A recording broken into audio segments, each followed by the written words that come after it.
देवरानी बनी संतन। सुमन, सुनत है तेरी देवरानी तो बहुत पढ़ी लिखी है। आरती, हाँ मौसी, सिर्फ पढ़ी लिखी नहीं बल्कि वो तो नौकरी भी करती थी।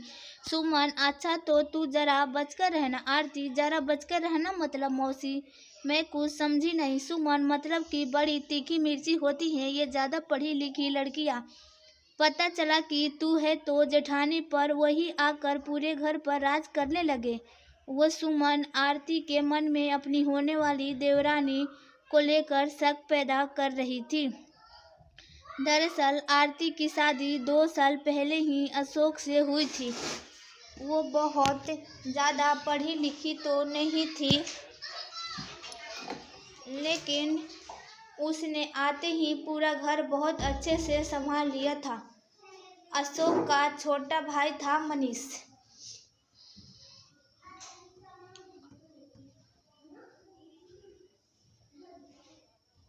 जिसकी शादी अब दीपिका से होने जा रही थी। तब दुल्हन बने मनीष को देखकर आरती ने कहा, आरती क्या बात है, दूल्हे राजा बड़े जच रहे हो। अब जाओ जल्दी से हमारी देवरानी ले आओ। अकेले घर का काम करके तो मेरा बुढ़ापा ही आ गया। दीपिका आएगी तो कम से कम मैं भी किसी पर हुक्म चला सकूंगी। मनीष, आप भी न भाभी, कमाल करती हो। धूमधाम से मनीष और दीपिका की शादी हुई और दीपिका अपने ससुराल आ गई। उधर जब बारात नई दुल्हन को लेकर आरती के दरवाजे पर आने वाली थी, तभी एक बार फिर वही सुमन आरती के पास आई और बोली, सुमन मेरी बात सुन। आरती नई बहू तुमसे छोटी है, तू उसे सिर पर मत चढ़ने देना। उसे एहसास होना चाहिए कि जेठानी तू ही है।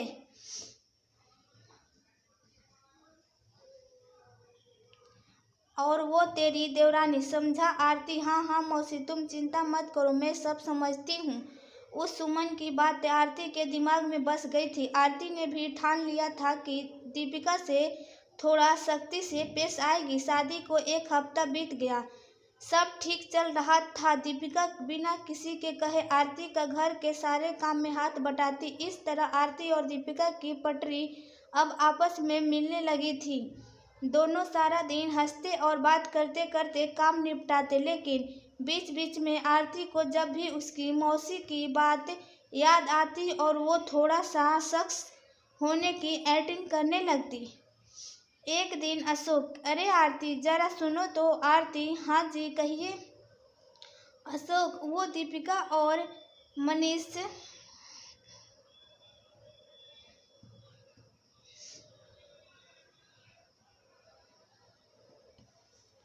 को हमारी कुल देवी के मंदिर जाना है ना, तो एक काम करो, शहर जाकर उसके लिए एक अच्छी सी साड़ी ले आओ। पैसे अलमारी से निकाल लेना। आरती, शहर से क्यों, हमारे यहाँ दुकान कम है क्या? अशोक, अरे बाबा वो शहर की लड़की है, हो सकता है उसे यहाँ की साड़ी पसंद ना आए। आरती, अच्छा आपने कभी मेरे लिए तो शहर से साड़ी नहीं मंगवाई। अशोक, अच्छा तो तुम भी ले आना अपने लिए एक बढ़िया साड़ी। अब खुश हो?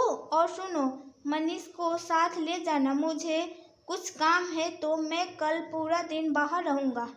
आरती, ठीक है। अशोक की बात सुनकर दोनों हंसने लगे। अगले दिन आरती अपने देवर मनीष के साथ बाइक से शहर के लिए निकल पड़ी। रास्ते में मनीष ने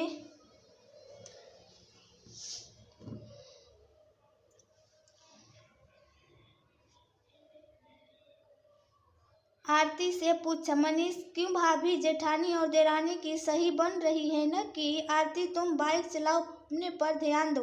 बड़े आए रिश्ते के इंस्पेक्टर मनीष रिश्ते का इंस्पेक्टर पर देखना भाभी, एक दिन आपको दीपिका पर नाज होगा।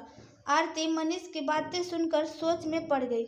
वो भविष्य देखने की कोशिश कर रही थी, लेकिन उसे क्या पता था कि आगे कौन सी अनहोनी उसका इंतजार कर रही है। वो जिस रास्ते से जा रहे थे वहां एक बेकाबू ट्रक ने उसकी बाइक को जोरदार टक्कर दे मारी, जिसकी वजह से मनीष ने मौके पर ही दम तोड़ दिया। आरती भी कई फुट उछलकर दूर जा गिरी थी। वहां मौजूद लोगों ने दोनों को अस्पताल पहुंचाया। अशोक, वो दोनों तो ठीक है ना डॉक्टर साहब?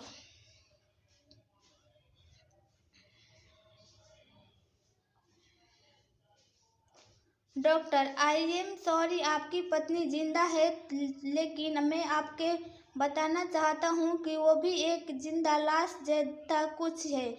इस हादसे में उसे सिर पर गहरी चोट आई है। हमने उसे बचा तो लिया है, लेकिन दिमाग में लगी चोट की वजह से ये उसके पूरे शरीर में काम करना बंद कर दिया है। अंदरूनी अंगों को भी बहुत गहरी चोट आई है। हम उन्हें कुछ दिन ऑब्जेक्शन में रखेंगे। अगर इस दौरान बदन में कोई हलचल हुई तो ठीक, वरना आगे कुछ भी कहा मुश्किल है। डॉक्टर कहा। वहां से चले गए और अस्पताल के एक कोने में अशोक और दूसरे कोने में दीपिका दहाड़े मारकर रोने लगे।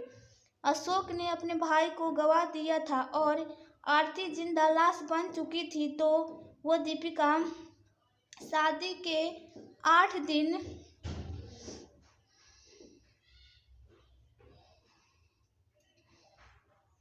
बाद ही विधवा हो गई थी। कई दिनों के बाद भी आरती ने बदन में कोई हलचल नहीं थी।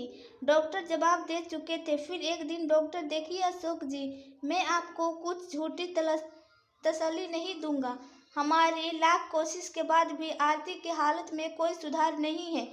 उन्हें यहाँ रख कर आप सिर्फ अपना पैसा खर्च कर रहे हैं। इससे अच्छा है कि वो अपने आखिरी दिन आप लोगों के साथ अपने घर में गुजारे। अशोक, कितना वक्त है मेरी आरती के पास? डॉक्टर साहब, डॉक्टर, जैसी उनकी हालत है, ज़्यादा से ज़्यादा 6-7 महीने। डॉक्टर की बात मानकर अशोक आरती को घर ले आया। अब आरती सारे दिन बिस्तर पर पड़ी रहती, उसकी आंखें खुली रहती, पर वो किसी से कुछ नहीं कहती।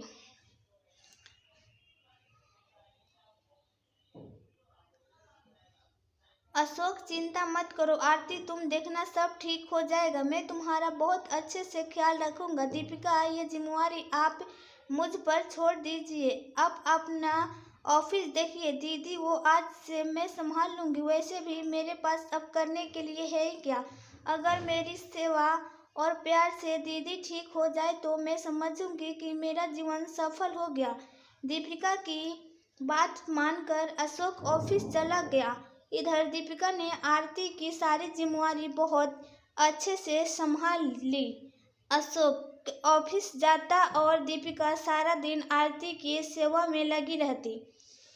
शाम को अशोक आकर आरती से खूब सारी बातें करता। आरती बातें सुनती तो भी थी, मगर उसका जवाब नहीं दे सकती थी। उधर दिन भर दीपिका आरती की दवाई से लेकर उसकी साफ सफाई तक का पूरा ख्याल रखती थी। दीपिका की सेवा और उसका प्यार देखकर आरती के आंखों से आंसू आ जाते थे और वो मन ही मन सोचने लगी कि कितना गलत सोचती थी मौसी। एक देवरानी से बढ़कर ये तो मेरी छोटी बहन जैसा ख्याल रखती है। बेचारी का सुहाग नहीं रहा, लेकिन वो सब भूलकर मेरी सेवादारी में लगी है। हे भगवान, मेरा तो जो होना था वो हो गया, पर इस बेचारी के साथ इतना अन्याय मत करो। बिना पति के कैसे जिएगी सारी जिंदगी? ऐसे ही कई महीने बीत गए। दीपिका की जी जान लगाने के बाद भी आरती की तबीयत में कोई सुधार नहीं था। फिर एक दिन अशोक ने दीपिका से कहा, अशोक, दीपिका मुझे काम के सिलसिले में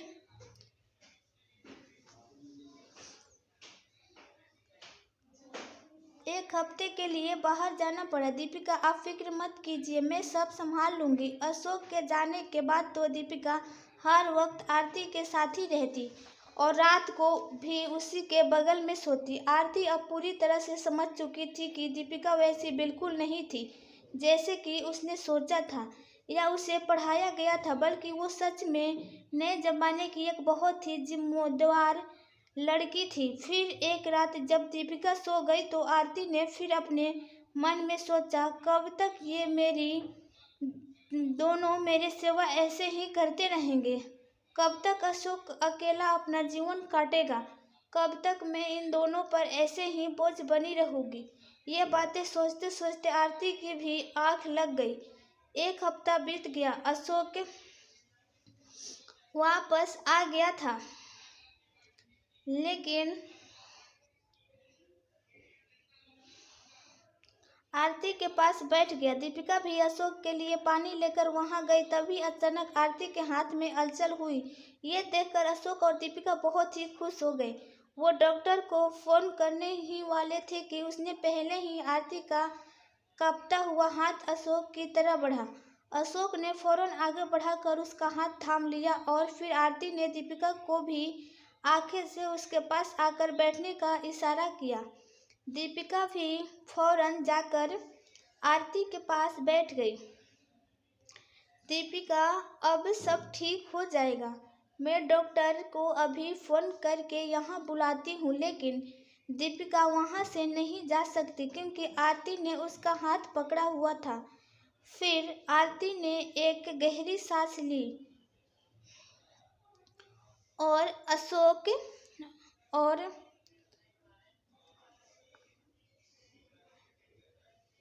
दीपिका का हाथ एक दूसरे के हाथ में दे दिया। उससे आंखों में आंसू और होठों पर एक हल्की मुस्कान थी।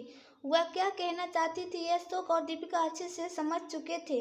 तब दीपिका ने उससे कहा, दीपिका, आप ये मत सोचिए, आप अब ठीक हो जाएंगी। कहते हुए दीपिका आरती के काफी नजदीक आ गई थी तो आरती ने दीपिका के सिर पर हाथ रखा और फिर वो हमेशा के लिए शांत हो गई। 2 साल बाद अशोक दीपिका, कहाँ हो? दीपिका, आए जी, लीजिए, ये रहा आपका नाश्ता। अशोक, बढ़िया। और मेरी बिटिया कहाँ है? दीपिका अभी भी सो रही है। रात भर बस यही रट लगाए रही थी कि मम्मी प्लीज एक कहानी। और दीपिका की बात सुनकर अशोक मुस्कुरा दिया और फिर दोनों अपनी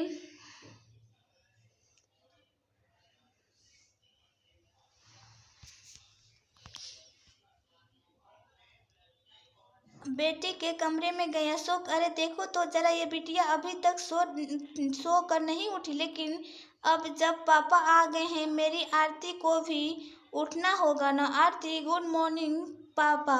गुड मॉर्निंग मम्मी।